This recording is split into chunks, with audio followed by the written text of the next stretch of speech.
I am Eric with eWardWinning Outdoors at ewardwinning94.wordpress.com, and I want to introduce you today to a new series I'm going to do on RV basics for a new or potential RV owner. I've been traveling in my travel trailer for about 3 years now, off and on. You can see behind me a little bit of where I've been, multiple states, different kinds of locations, from commercial campgrounds to national parks, state parks, national forests, etc. And I've picked up a few things along the way, helpful hints. Some things I was taught by friends that had RVs, some things I've had to learn the hard way. And while I was on my last trip that I just returned from and actually just finished unpacking, I realized it would be helpful to make a series of videos on just simple little things that a new RV owner needs to know how to do. And before we do that, a couple hints. First of all, if you're not sure if you want to get into RV travel, you might consider renting. There are several places you can rent them and travel the country in one and see if you like it before you invest a lot of money. Consider a used one. Just make sure it's in good shape or you're going to have a lot of headaches. And if you're wanting to get into RV travel to save money on hotels, don't. I can emphasize that. You will not save a dime. There are many advantages, but saving money is not one of them. I've actually figured on longer trips I am cheaper to stay in a nice hotel than to pay for the maintenance and the lost gas mileage. But that said, it's a wonderful way to travel, and I'm going to show you several things that will be helpful to you.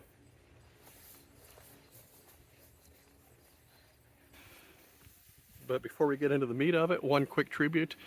This series is in memory of my precious wife, who was my favorite travel buddy for 27 years. We lost her a few years ago, and it was actually her life insurance payment that allowed me to get this travel trailer, and so my travels are all in memory of her, and I hope this video will also be an appropriate tribute. So today's introductory video is going to be on one of the very first thing you're going to do if you buy a travel trailer, and that's to hook it up. Hooking a trailer up is not a highly complex situation, but it is something you have to do right.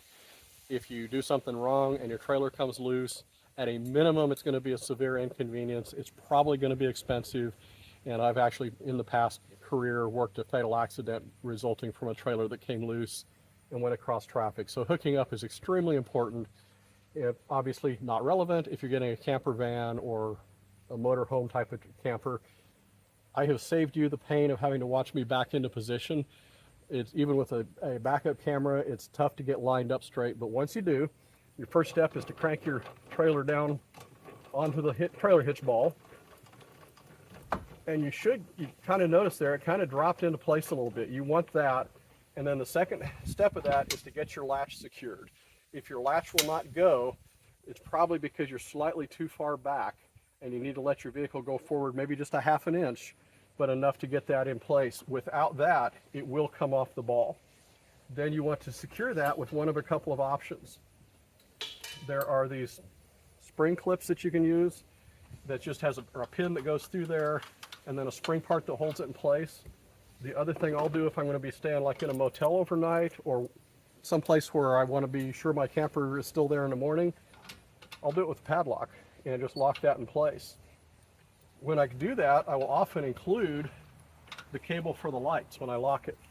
And that way when I come down here to plug the lights in,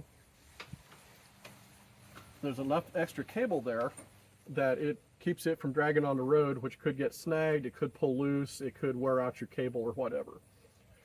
Once you got it latched, of course, then you want to get your jack out of the way. And I highly recommend, if you don't have one, get one that swivels. It makes it just that much less likely it's going to drag on something on the ground, because that's a fairly common problem with the ones that are rigid in place. Next, you got your safety chains. They should go underneath everything and clip to a rigid spot on your truck bumper, not part of your hitch itself, but part of the receiver or part of your truck bumper. There's two of them, one of them hooks on each side. Important note with your chains is make sure they are not dragging on the ground. A dragging chain can create a spark, and through the years many wildfires have been caused by a spark from a dragging chain. The last thing to hook up is your electronic brake. If your camper has electronic brakes, there's a switch mounted on the tongue that you may or may not be able to see behind me here. It'll have some sort of a cable with some sort of a clip that also hooks directly to your vehicle. I used to intertwine that with the cable and the light cable and the safety chains and so forth. And it was pointed out to me by actually a trailer repair guy who did some upgrades on this for me, that it should always be completely independent, because if somehow everything here came loose and the chains broke the cable off right here, yanked it loose, it would never activate your trailer brake.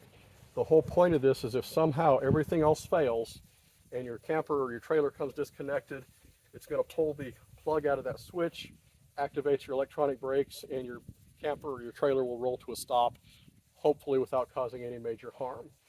One other thing I will do sometimes, I've got these long shank padlocks. I'll sometimes actually hook them through the last loop or last link in the chain and then around my receiver hitch as well. Again, if I'm going to be staying in a hotel or something where I want to be sure that there's no chance it's stolen, that latch or that padlock, make sure nobody can unhook it from the hitch, but theoretically they could pull the pin out of the receiver, pull the whole thing back, slide the receiver in another vehicle and drive away. So that just makes it not impossible, but much more inconvenient if somebody was to try to steal it. I'm going to pause and go to the other side and show you one last item here. This last item is the anti-sway bar. Your unit may or may not have one. It may pull perfectly fine without. Mine is set up for one, so I use it, and it does seem to slightly help with reducing sway.